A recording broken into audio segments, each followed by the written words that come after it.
அனைவருக்கும் வணக்கம். Welcome back to Tilaks Mani YouTube channel. இந்த பதிவில் இப்போ நம்ம என்ன பார்க்க போகிறோம்னு பார்த்தீங்கன்னா, ஏப்ரல் மாதத்தில், அதாவது தமிழுக்கு பார்த்தீங்கன்னா சித்திரை மாதத்தில் வரக்கூடிய முருகப்பெருமானுக்கு மிகவும் உகந்த வளர்பிறை சஷ்டி தினம் என்னைக்கு வருகிறது, நாம் எவ்வாறு எளிய முறையில் முருகர் வழிபாடு செய்யலாம் என்று இந்த பதிவில் இருக்குது. கண்டிப்பாக பார்த்து பயன்பெறுங்கள். நம்மளுடைய சேனலை இப்போ தான் ஃபஸ்ட் டைம் பார்க்குறீங்கன்னா கண்டிப்பாக சப்ஸ்கிரைப் பண்ணிட்டே பாருங்கள். வாங்க இப்போ நம்ம வீடியோக்குள்ள போகலாம். நம்ம முருகப்பெருமானை தினம்தோறும் வழிபாடு செய்துட்டு வரலாங்க. இருந்தாலும் வளர்பிறை சஷ்டி நாளில் முருகப்பெருமானுக்கு விரதம் இருந்து வழிபாடு செய்வது ரொம்பவே விசேஷமானதுங்க. சரி, இந்த சித்திரை மாதத்தில் வளர்பிறை சஷ்டி என்னைக்கு வருதுன்னு சொல்லி பார்த்துடலாமா?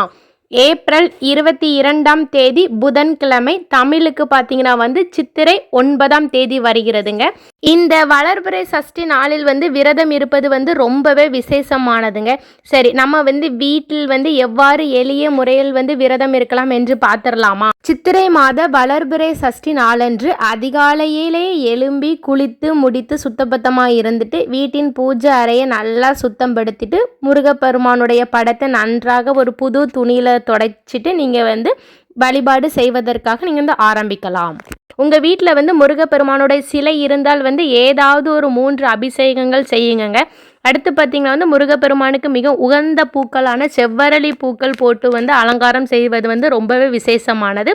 பின்பு தீபங்கள் ஏற்றி நெய்வேத்தியமாக பால் பழம் வைத்து கூட நீங்கள் இறை வழிபாடு செய்யலாம்.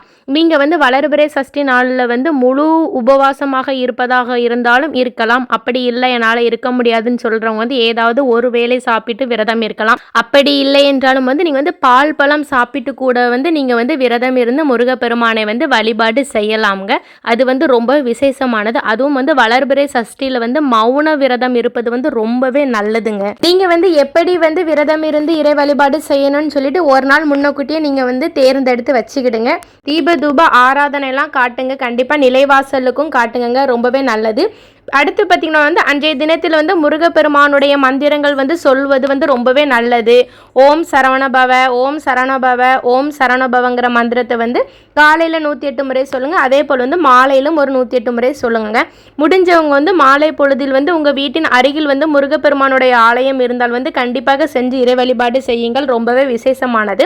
முக்கியமாக என்னன்னு பார்த்தீங்கன்னா இந்த வளர்பிறை சஷ்டி நாளன்று முருகர் வழிபாடு செய்யும் போது கண்டிப்பாக அசைவ உணவு பொருட்களை தவிர்த்து விடுங்கள். வீட்டிலும் அசைவ உணவுப் பொருட்களை சமைக்காதீர்கள். விரதத்தை எப்போ முடிக்கணும்னு சொல்லி பார்த்தீங்கன்னா மாலை பொழுதில் சந்திர தரிசனம் செய்துவிட்டு பூஜை அறையில் விளக்கேற்றி வைத்துட்டு ஏதாவது நெய்வேத்தியமாக சர்க்கரை பொங்கல் வைத்து நீங்கள் வழிபாடு செய்துவிட்டு நீங்கள் விரதத்தை முடிக்கலாம்.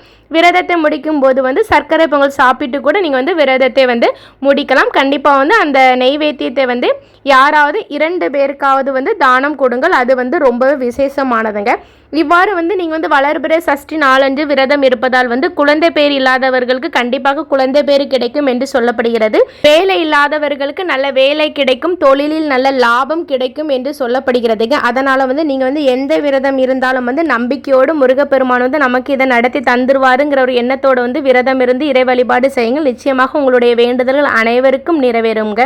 ஓகே நண்பர்களே, இந்த தகவல் உங்கள் எல்லாத்துக்கும் ரொம்ப பயனுள்ளதாக இருந்திருக்கும்னு நினைக்கிறேன். எந்த ஒரு தகவலையுமே நீங்கள் அலட்சியப்படுத்தாதீங்க. முருகப்பெருமான் இது உங்களுக்கு சொல்ல வேண்டியதை யார் மூலமாகவோ சொல்வதா நீங்கள் நினச்சிக்கோங்க. உங்களுக்கும் உங்கள் குடும்பத்தில் உள்ள அனைவருக்கும் முருகப்பெருமானுடைய அருள் பரிபூரணமாக கிடைக்கட்டும். கண்டிப்பாக நம்மளுடைய சேனலை சப்ஸ்கிரைப் செய்யுங்கள். அடுத்து இதே மாதிரி ஒரு நல்ல பதிவில் சந்திக்கலாம். நன்றி, வணக்கம்.